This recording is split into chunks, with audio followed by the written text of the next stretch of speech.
Bueno, ya está con nosotros la señora Mary Moyo, que es especialista en este tema de gestión de desastres, ¿no? Entonces, claro, ayer tuvimos un sismo de 5, aproximadamente a las 5:30 de la mañana, hoy día otro, en Coracora, Ayacucho, de 7.2, y en Colombia ha habido un sismo hace una semana. En Venezuela ha habido otro sismo el 24 de junio, Indonesia, en fin, la tierra está temblando. Y en el Perú tenemos sismos diarios. Buenas noches, doctora, bienvenida. Muchas gracias, Diana, por la invitación. Bueno, lamentablemente pareciera que todavía no somos tan conscientes de lo que nos está pasando, doctora. ¿Usted cómo evalúa la situación? Porque uno dice, claro, con los sismos de Venezuela y Colombia y los peruanos hemos empezado a tomar conciencia. Pero ¿realmente las autoridades están tomando conciencia? Bueno, para empezar, yo creo que nosotros como país tenemos que hacer mucha reflexión, ¿no? Nos acordamos del tema cuando ocurren las emergencias, sí. No nos acordamos cuando tenemos que prevenir, ¿no? Para empezar, nosotros estamos acostumbrados a gestionar los desastres, no estamos gestionando el riesgo. Ahorita el riesgo es sísmico, o sea, es lo que todavía no ha ocurrido.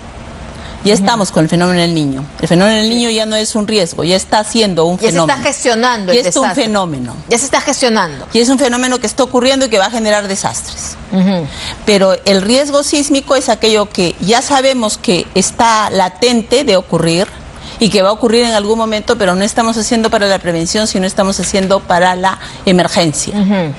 Eso es lo que nos falta. Hacer para la prevención. Ahora, pero las autoridades, y yo siempre me pongo a pensar, ¿no? Ahorita va a haber cambios de autoridades. Nosotros los ciudadanos que podemos tener nuestros propios planes en el hogar, en las casas, en los trabajos, en los centros laborales, tenemos un plan, el plan familiar y el plan en los trabajos. Pero ¿qué, como ciudadanos, qué tenemos que exigir a las autoridades para poder elegirlos y decir, quiero saber cuál es tu plan de prevención y cuál es tu plan de gestión de desastres? ¿Qué tenemos que ver y qué tenemos que preguntar? A ver, las autoridades que salen ya están de salida en diciembre, pero hay nuevas autoridades que se eligen ahora en octubre.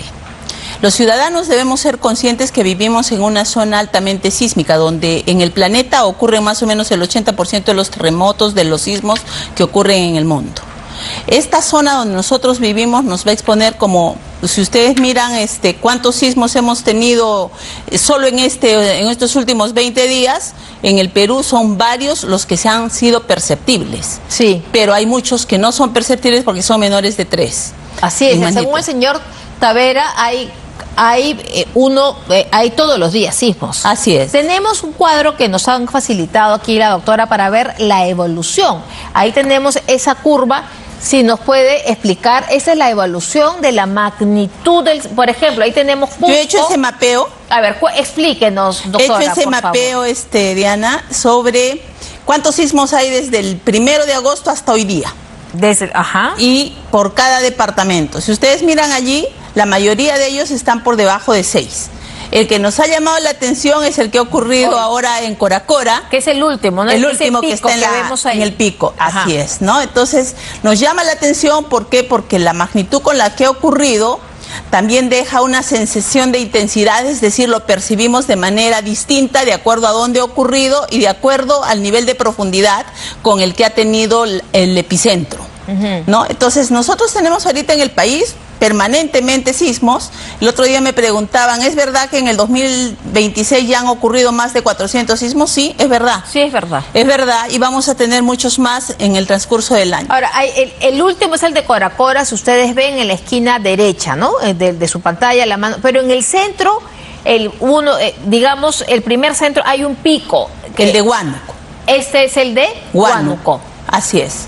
El de Huánuco, que tuvo una magnitud de 5.7. Y los que tenemos últimos del día de hoy son hasta 7.2.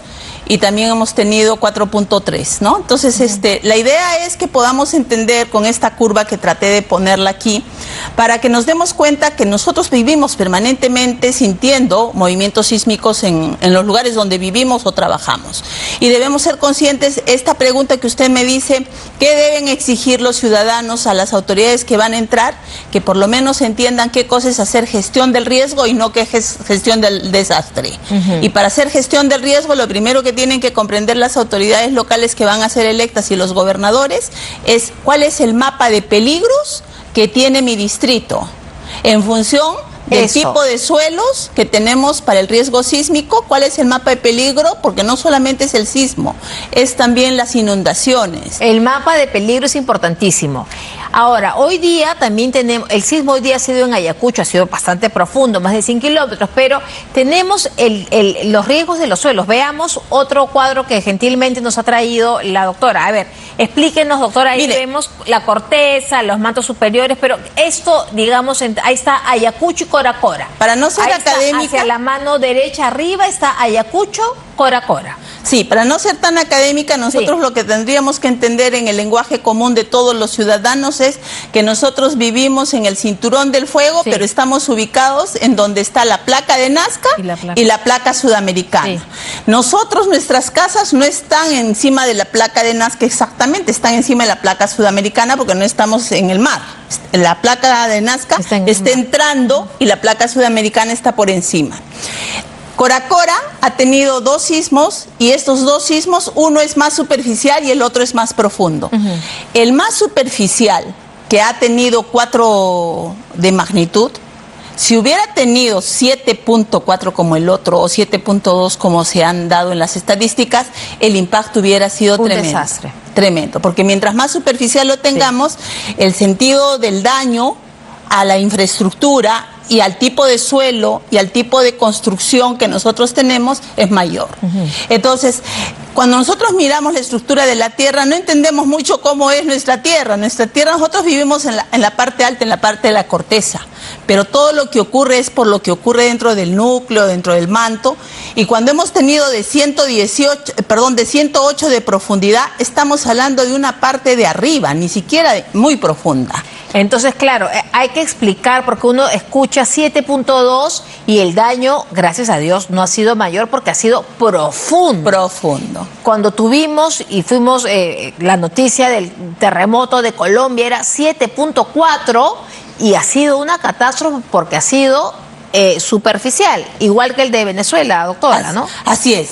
Ahora, lo que nosotros tenemos que tener claro es que el nivel de daño depende del tipo de suelos, del tipo de construcción de las viviendas y de la forma como reaccionamos nosotros también frente al evento, ¿no? Porque cuando nosotros estamos preparándonos, como ahora usted dice, estamos preparando un plan familiar para entender cómo vamos a enfrentar un sismo, eso no es suficiente. Porque también tengo que saber qué tipo de ubicación tiene mi vivienda en términos de suelos. ¿Estoy en el distrito que tiene los peores suelos, los mejores suelos o los suelos intermedios? ¿Cuáles son en Lima los distritos que tienen los peores suelos? Villa El Salvador. Porque es un arenal. Así es. Esa sobre arena. Chorrillos. Chorrillos. Ate, la zona de San Juan de Lurigancho, Ventanilla. Entonces, estos tipos de suelos son quizás los más frágiles, igual que el de La Molina. Entonces, el tipo de construcción y la norma técnica para la construcción en esos distritos y el mecanismo de fiscalización que tiene que hacer quien da licencias de construcción está en la municipalidad y la norma técnica está en el Ministerio de Vivienda. Entonces, ese trabajo conjunto que tienen que hacer distintos niveles de gobierno para poder garantizar que las viviendas sean seguras es lo que probablemente en Colombia no ha ocurrido, porque nosotros hemos tenido edificios que han colapsado. Una cosa es que sean dañados y otra cosa es que colapsen, ¿no? El colapsar significa que hay muerte, porque hay personas dentro que van a morir. Pero si la propiedad no colapsa, sino se daña, las personas se van a salvar. Claro, pero hay otro tema, me contaba también el ingeniero Tavera, que también es del Instituto Geofísico del Perú, es que las personas tenemos que saber mínimamente el plano de nuestras casas, conocer cuáles son las vigas, estructuralmente dónde voy a estar mejor. Pero hay otro tema que es el prueba y error. Dice que las leyes o las normativas de edificaciones van mejorando por la prueba. Es decir, sabremos qué tan buena es nuestra edificación y nuestras normas en cómo va a poder afrontar un sismo de gran magnitud. ¿Es así, doctora? Sí, yo no soy geóloga, ni tampoco soy civil, pero de lo que nosotros hemos estudiado y sabemos y conocemos en toda la discusión técnica que tenemos los expertos, es que la norma técnica de la construcción que ha sido actualizada para el país ahora en el 2026, no es la misma norma técnica de la construcción de hace 40 o 50 años. Entonces, los edificios que se construyeron con esa antigüedad no tendrían ninguna garantía de que podamos tener esa capacidad de sismo resistencia. Entonces, lo que tenemos que tener claro es no solo en qué suelo vivimos, qué tipo de construcción tenemos, pero nosotros tenemos ya diagnosticado, o sea, la microzonificación que se ha hecho en Lima dice que nosotros tenemos el 70% de las viviendas de los conos de Lima que tienen un alto nivel de precariedad y por lo tanto tienen un alto nivel de riesgo sísmico. Hay una lámina que yo les he traído donde les habla, por ejemplo, claro, les habla mucho sobre a cuántas personas creemos que puede dañar un sismo si ocurre ya. Esta no es. ¿A cuántas personas cree que puede dañar? Esta no es esta es. El nivel de riesgo sísmico muy alto. Ahí tenemos esa gráfica que dice pues que en una población total de 4.800.000 personas, viviendas totales 1 millón, ¿y cuál sería el riesgo mayor? Explíquenos, por favor, doctora. Nosotros en Lima tenemos 11 millones de personas. Sí. Sin embargo, de esas tenemos nosotros más de 4 millones que están en alto nivel de riesgo. Más de 4 millones de los 11 millones. En el Callao son un poco más de 600.000. ¿No? Entonces, esa ubicación que nosotros tenemos de nuestra ciudad nos hace entender que los distintos suelos que tenemos en los distritos tienen distinto nivel de riesgo. Pero en general son 4 millones. La pregunta es, ¿qué vamos a hacer con 4 millones de personas que puedan ser afectadas si cuando esto ocurra y el sismo sea de 8.8, se van a afectar sistemas de agua, sistemas de electricidad, sistemas de conectividad, carreteras, no vamos a poder comunicarnos? Entonces, ¿cómo vamos a entender el proceso de la rehabilitación, de la continuidad de los servicios y luego de la reconstrucción si no sabemos preparar el proceso con anticipación? Tenemos el antecedente de la Autoridad de la Reconstrucción con Cambios, que fue para el fenómeno del Niño, y también la de FODSUR, que fue para el sismo de Ica. 4 años existió FODSUR y también 5 años casi existió la Autoridad con Cambios.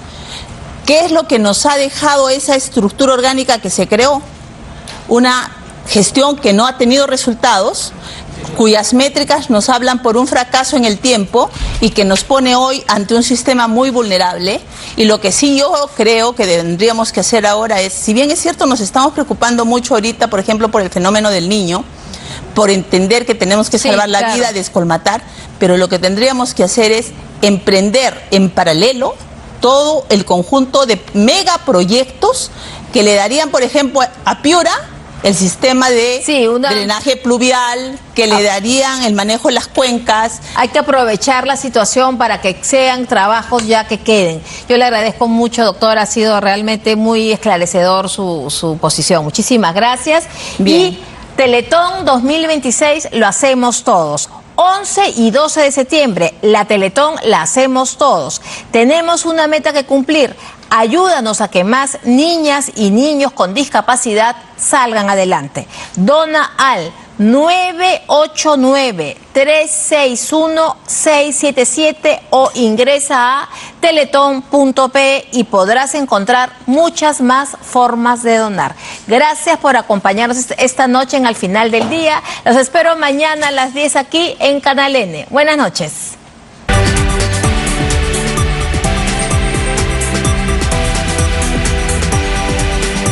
A través de mejor